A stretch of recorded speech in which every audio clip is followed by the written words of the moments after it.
Olá, irmãos, boa noite, graça e paz de Cristo. Hoje é o dia em que a tradição cristã comemora de maneira mais intensificada o sacrifício do Senhor Jesus, a morte do Senhor Jesus Cristo na cruz para a salvação do seu povo, a salvação da sua igreja. E eu gostaria de meditar com vocês nesta noite na palavra do Senhor. Eu quero ler e meditar numa passagem, ou em duas passagens que estão aqui correlacionadas, nas quais o Senhor Jesus traz lições para a nossa vida com base na sua morte, com base no objetivo para o qual ele veio e morreu.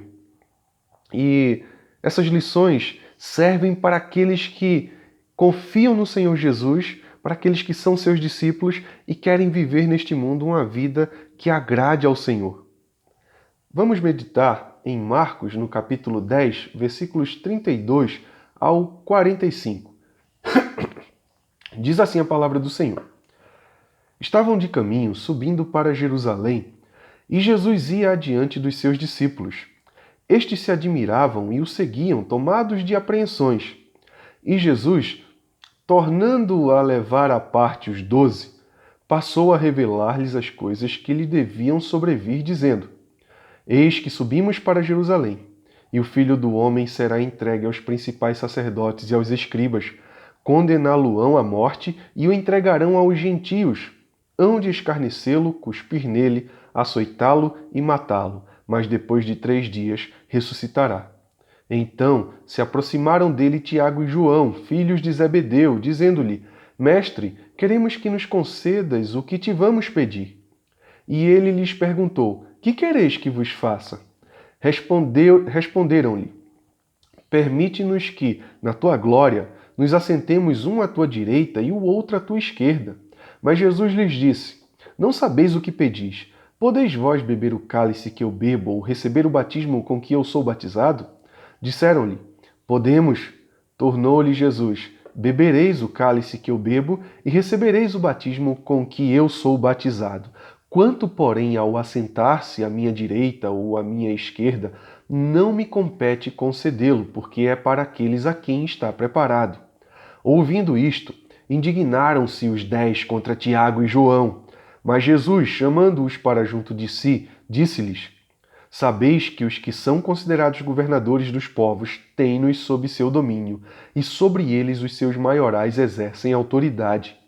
Mas entre vós não é assim. Pelo contrário, quem quiser tornar-se grande entre vós, será esse o que vos sirva, e quem quiser ser o primeiro entre vós será servo de todos, pois o próprio Filho do Homem não veio para ser servido, mas para servir e dar a sua vida em resgate por muitos.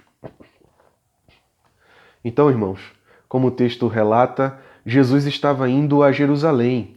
Ele estava aqui junto com os seus discípulos, com a multidão de discípulos, se dirigindo a Jerusalém, onde ele seria aprisionado, onde ele seria entregue às autoridades para ser condenado, maltratado e morto, pregado na cruz, onde ele viria a morrer.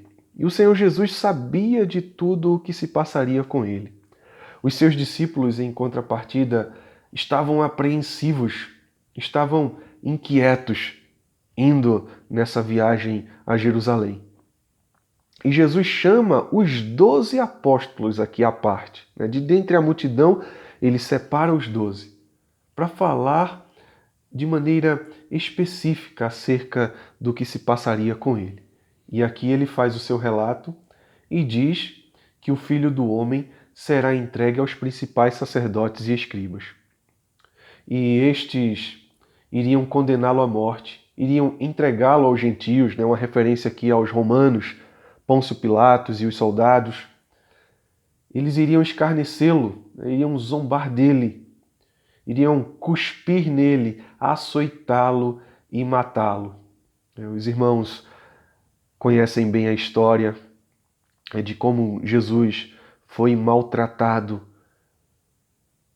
durante o momento em que esteve nas mãos primeiro dos sacerdotes e escribas e depois dos romanos. como que ele foi escarnecido.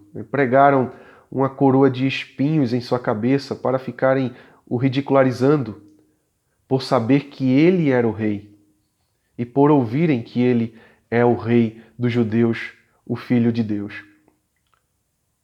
Bateram nele, cuspiram em seu rosto e, por fim, o levaram até aquele monte onde ele foi crucificado. Jesus sabia de tudo, ele sabia por que ele tinha vindo ao mundo. Era o propósito de Deus, um propósito estabelecido pela Santíssima Trindade, o Pai, o Filho e o Espírito Santo na eternidade, um propósito estabelecido na eternidade. E o Senhor Jesus entra no tempo, vem ao mundo para cumprir esse propósito. E em meio a essa situação, dois de seus discípulos, irmãos de sangue, Tiago e João, se aproximam dele e lhe fazem uma pergunta um tanto inusitada e ousada. Eles pedem para que quando o Senhor Jesus viesse em sua glória, eles pudessem se assentar, um à direita e o outro à esquerda do Senhor. Como eu disse, um pedido inusitado e ousado. O Senhor Jesus os questiona com também aqui duas perguntas. Primeiro ele declara: vocês não sabem o que vocês estão pedindo. Vocês podem beber o cálice que eu bebo? Ou vocês podem receber o batismo com que eu sou batizado? E eles, sem fazer ideia do que o Senhor estava de fato dizendo, respondem: podemos, mais uma vez ousados. Sabe aqueles meninos agitados que respondem pelos cotovelos sem saber o que estão dizendo? Eles agem dessa forma aqui. Podemos. Mas o que é interessante é que o Senhor Jesus confirma a resposta. O Senhor Jesus declara: bebereis o cálice que eu bebo e recebereis o batismo com que eu sou batizado. O Senhor Jesus se referia à sua morte na cruz e todo o sofrimento que viria junto ali. De alguma forma, o sofrimento do Senhor Jesus também recai sobre os seus discípulos. Todos aqueles que se integram, que se juntam ao Senhor Jesus, também têm de enfrentar sofrimento neste mundo. Nós somos, como diz o apóstolo Paulo, cooperadores do Senhor. E o Senhor Jesus certa vez falou que o discípulo não é maior do que seu mestre. Então, se ele enfrentou lutas e se ele enfrentou sofrimentos, nós, como discípulos, também enfrentaremos. Nós também enfrentamos em nossa vida. A continuação da história mostra que os outros 10 ficaram muito irritados. Mas essa irritação não era porque eles entenderam que os outros 2 agiram muito mal. Não, é porque eles também queriam os lugares de glória. Em toda esta seção aqui do Evangelho de Marcos, que vem lá do capítulo 8, lá do meio do capítulo 8 até aqui o final do capítulo 10, a gente vê muito essa disputa entre os discípulos para saber quem é o maior, essa busca por glorificação. Os 2 lugares ali era como que fossem lugares de honra. Sabe quando uma pessoa encontra alguém importante que ela admira e ela quer tirar uma selfie para poder mostrar para todo mundo?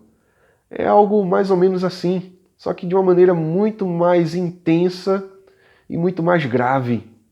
Claro que não é problema nenhum você tirar uma selfie com quem você admira, mas eu me refiro ao fato de fazer isso para que você possa se exibir, para que você possa assim, se mostrar como alguém importante. Era isso que eles queriam. E era isso que todos os 10 queriam. Por isso a irritação deles, né? Por isso a indignação deles contra Tiago e João. Só voltando um pouco, eu falei que o sofrimento recai sobre os discípulos também. Né?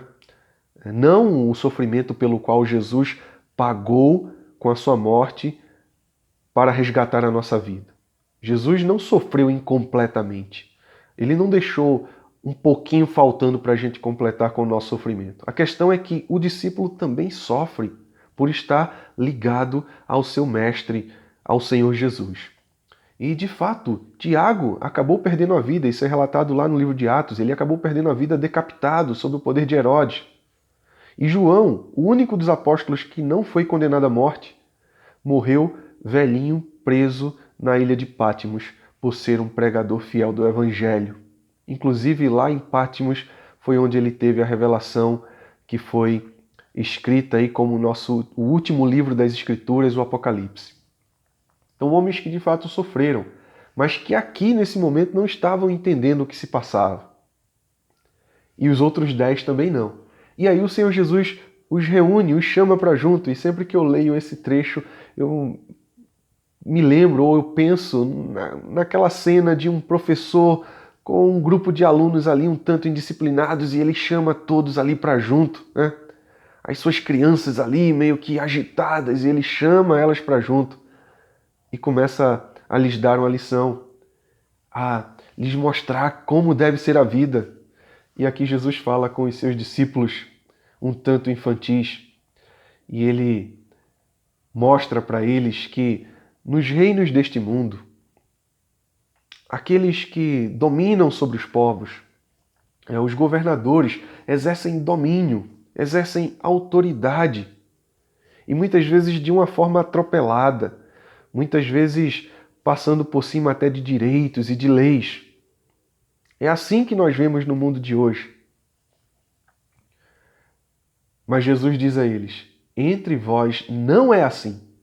Pelo contrário, quem quiser tornar-se grande entre vós, será esse o que vos sirva. E quem quiser ser o primeiro entre vós, será servo de todos. E qual o parâmetro que o Senhor Jesus usa para fazer essa declaração, para dar esse ensinamento? É justamente a sua morte. É justamente o propósito para o qual ele veio ao mundo. Ele encerra no verso 45. Pois o próprio Filho do Homem não veio para ser servido, mas para servir e dar a sua vida em resgate por muitos.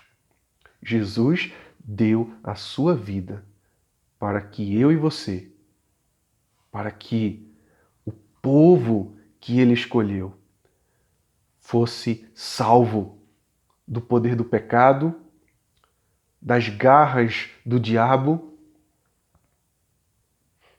deste mundo e principalmente debaixo da ira de Deus. Nós éramos alvos da ira de Deus, mas pela morte do Filho de Deus, o Verbo que se fez carne, nós somos salvos, nós somos reconciliados com Deus e nós temos direito, nós temos o privilégio de uma herança gloriosa e eterna com Deus Pai, Filho e Espírito e com todo o seu povo escolhido dentre todas as nações da terra. O Senhor Jesus deu a sua vida para que nós tivéssemos a nossa de volta, junto com Ele. E Ele diz: o próprio Filho do Homem não veio para ser servido, mas para servir e dar a sua vida. Esse é o princípio que o verdadeiro servo de Deus, que o verdadeiro cristão deve seguir neste mundo. Se ele entende a morte de Cristo, se ele entende o propósito de Cristo ter vindo ao mundo e ter se entregue naquela cruz, a sua vida será desfrutada, vivenciada de uma nova forma, de uma nova perspectiva. A vida do discípulo deve refletir a vida do seu mestre, do seu Senhor. E o Senhor nos chama a sermos servos. O Senhor nos chama a manifestarmos o seu amor neste mundo que perece nas trevas do pecado. O Senhor nos chama a não buscar os lugares de glória aqui neste mundo, mas a sermos humildes e prontos para o serviço, prontos para abençoar aqueles que precisam, principalmente com o Evangelho da graça de Deus, principalmente com essa mensagem gloriosa de salvação, de que o Senhor Jesus veio ao mundo para se entregar e para que todo aquele que nele crê não morra, mas tenha a vida eterna. Que o Senhor te abençoe, que o Senhor te dê uma ótima Páscoa, que a graça dele seja sobre sua vida e sobre sua família. Uma ótima noite.